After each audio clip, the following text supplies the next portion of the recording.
আগে চেক করো, তারপরে বিশ্বাস করবা, ঠিক কিনা? তাহলে এখন থেকে একটা কিছু শুনলে বিশ্বাস করবেন। একজন এসে বলল, ভাইজান আপনার মেয়েরে দেখলাম আরেক ছেলের সাথে বাজারে ঘোরাফেরা করে, ওই রমনার বটমূলে দেখলাম আপনার মেয়ে আরেক ছেলেরে নিয়ে ফষ্টি নষ্টি করে, লোকের কথা বিশ্বাস করে বাসায় যে মেয়ের চুলের মধ্যে ধরে মাইর, আইজো মার কাইলো মাইর। এরকম হইতে পারে না? হয়তো ওই লোক আপনার মেয়ের মতো দেখতে আরেক মেয়েকে দেখছিল। এরকম হয় কিনা সমাজে? একজন এসে বললো, ভাই আপনি এখানে ভাবিরে তো দেখলাম ওই জায়গায় আরেক লোকের সাথে ঘোরাফেরা করতেছে, খবর রাখেন না বাসা? আপনি রেগে মেগে, ঘটনা কি? আমার খেয়ে আমার পরে আরেকজনের সাথে, যে এই বাড়িতে যে মায়ের, কোনো কথা নেই।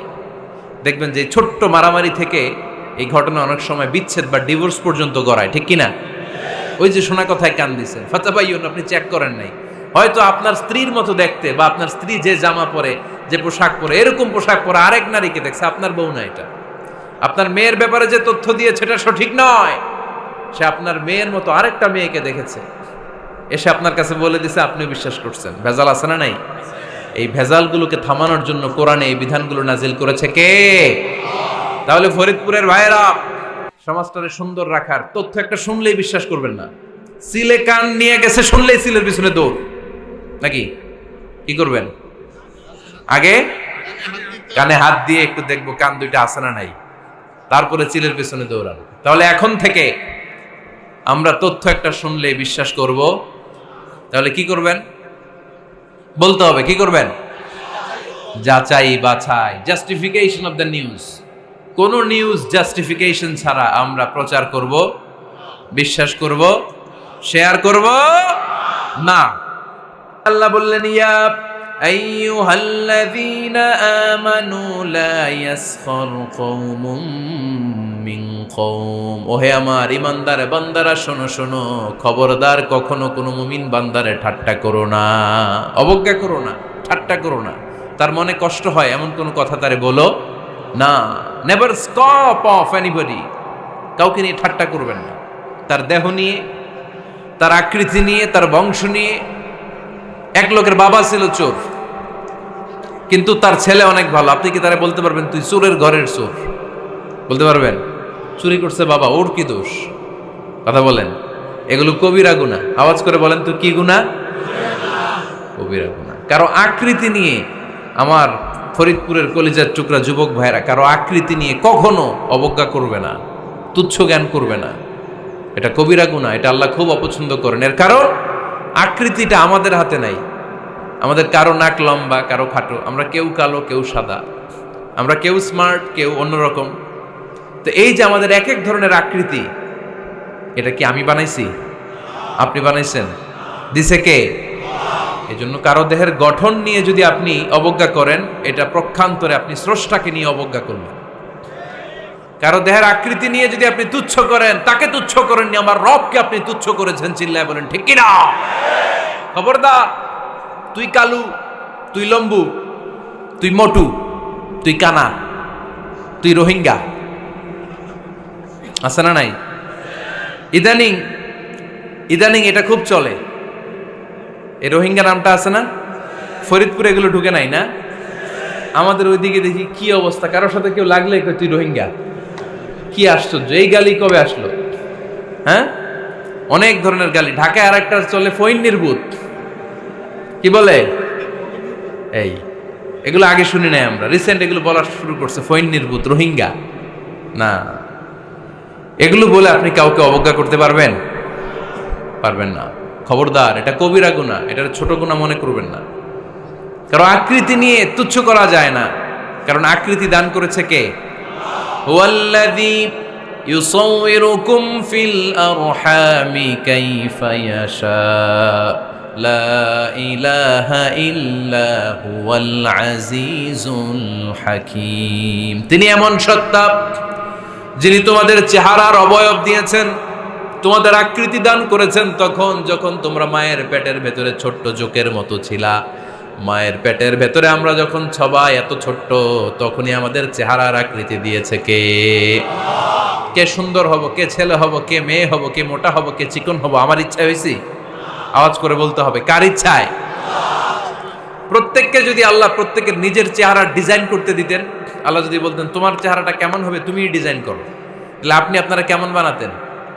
হ্যাঁ বলেন, ফরিদপুরের ভাইরা বলেন, সুন্দর করে বানাতেন তাই না? সবচাইতে স্মার্ট, সবচেয়ে সুন্দর করে আমি আমার চেহারাটা বানাতাম যদি আমাকে ডিজাইন করার সুযোগ দেওয়া হতো। কিন্তু এই সুযোগ তো আল্লাহ দেন নাই। ডিজাইন স্বয়ং করে দিয়েছেন কে? কোন নারীকে যদি আল্লাহ বলতে এই নারীরা তোমাদের চেহারা কার কেমন লাগবে তোমরা বানাও, প্রত্যেক নারী কি করতো? বিশ্ব সুন্দরী করে নিজেকে বানাতো। খুদ ধরার মতো কোনো জায়গা সে নিজের জন্য রাখতো না, ঠিক কিনা? কিন্তু এটা আল্লাহ দেন নাই। এই আকৃতিটা আমাদেরকে সরাসরি দান করেছেন কে?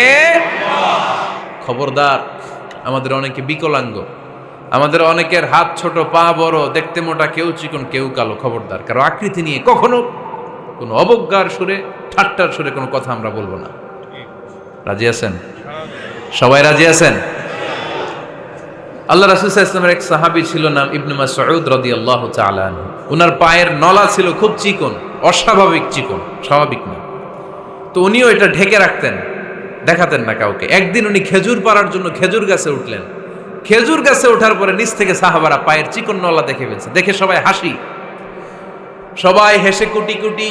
বিশ্বনবী বললেন, হেসো না, খবরদার, আমার ইবনে মাসুদের পায়ের চিকন নলা দেখে হেসো না। আমার ইবনে মাসুদের এই পায়ের চিকন নলা যদি মিজানের পাল্লায় উঠিয়ে দেয়া হয়, কিয়ামতের দিন উহুদ পাহাড়ের চেয়েও ভারী হয়ে যাবে। খবরদার, আমার ইবনে মাসুদকে আমার আল্লাহ অনেক পছন্দ করে, তার পা চিকন দেখে তাকে তুচ্ছ করো না। আল্লাহর হাবিব সাল্লাল্লাহু আলাইহি ইসলামের 11 জন স্ত্রীর মধ্য থেকে একজন স্ত্রী ছিলেন একজন স্থূল আকৃতির, অবিসিটি ছিল, একটু মোটা। ওনার নাম ছিল সাফিয়া রাদিয়াল্লাহু তাআলা আনহা। আম্মা জান আয়েশার সাথে একবার সাফিয়ার ঝগড়া। নবীদের বউদের মাঝে মাঝে মাঝে ঝগড়া হতো, তবে সেটা হতো মধুর ঝগড়া। সুবহানাল্লাহ পড়েন। আম্মা জান আয়েশা রাদিয়াল্লাহু তাআলা আনহার বাসায় একদিন বিশ্বনবী বসা ছিলেন। আরেকজন স্ত্রী, বিশ্বনবীর আরেকজন স্ত্রী রান্না করে কিছু খাবার আম্মা জান আয়েশার ঘরে পাঠিয়েছেন। এক দাসী দিয়ে বলল, যাও এটা আয়েশার ঘরে দিয়ে আসো, কারণ নবী আয়েশার ঘরে। আম্মা জান আয়েশা রাদিয়াল্লাহু তাআলা আনহা বললেন, এগুলো কি? ওই দাসী বলে, তরকারি। কে দিছে? অমুক স্ত্রী। কেন দিয়েছে? আমি কি রান্না করতে পারি না? তোমরা রান্না তোমরা খাও। এই কথা বলে পাতিল সহ উড়ায় মারছে চেহারার মধ্যে। এর কারণ ওনারা মানুষ ছিলেন, মানবীয় ব্যাপারগুলো ওনাদের মধ্যেও কাজ করত।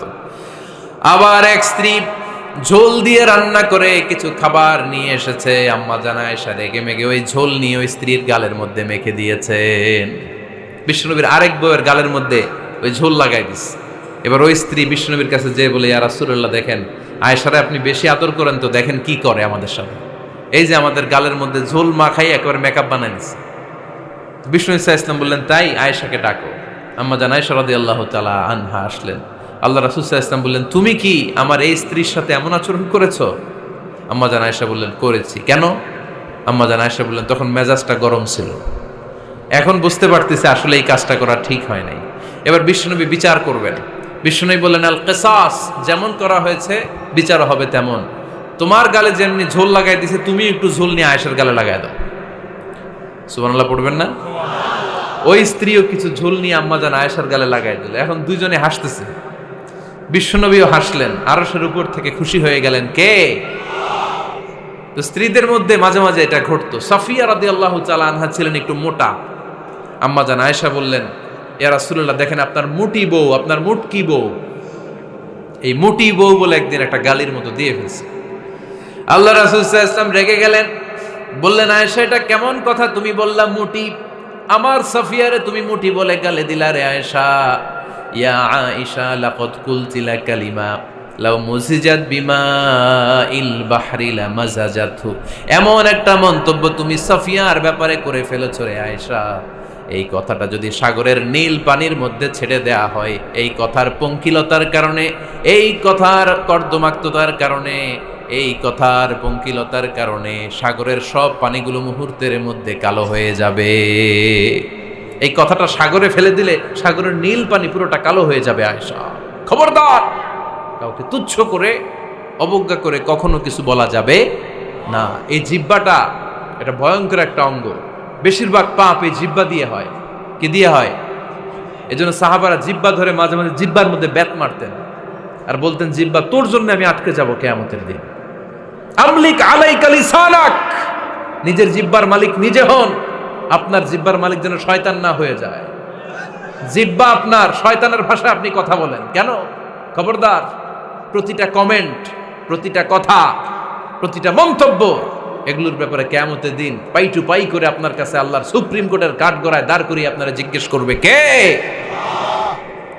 এজন্য বিশ্বনবী বলছেন মাইয়াদমানলি মা বাইনা লিহিয়াইহি ওয়া মা বাইনা রিজলাইহি আদমান লাহুল জান্নাহ।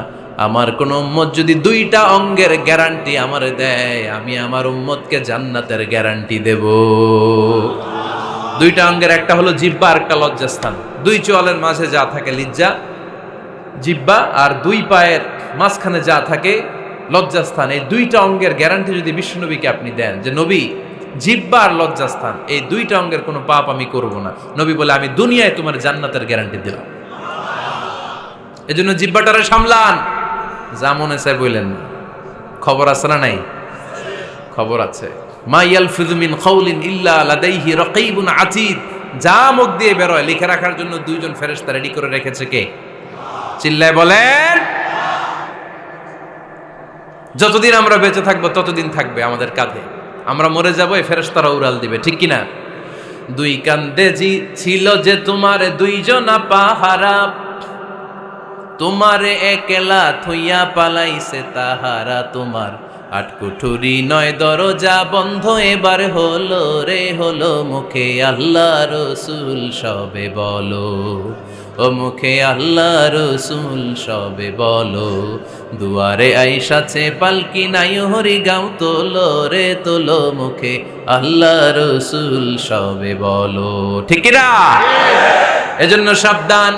আমলিক আলাইকা লিসানাক, নিজের জিহ্বার মালিক নিজে হন। মন যা চায় মুমিন তখন ইচ্ছা মতো মন মতো কোনো মন্তব্য ছুটতে পারে না। বিশ্বাসী বলে যদি নিজেকে দাবি করেন, নিজের জিহ্বার মালিক নিজে থাকার দরকার আছে না নাই?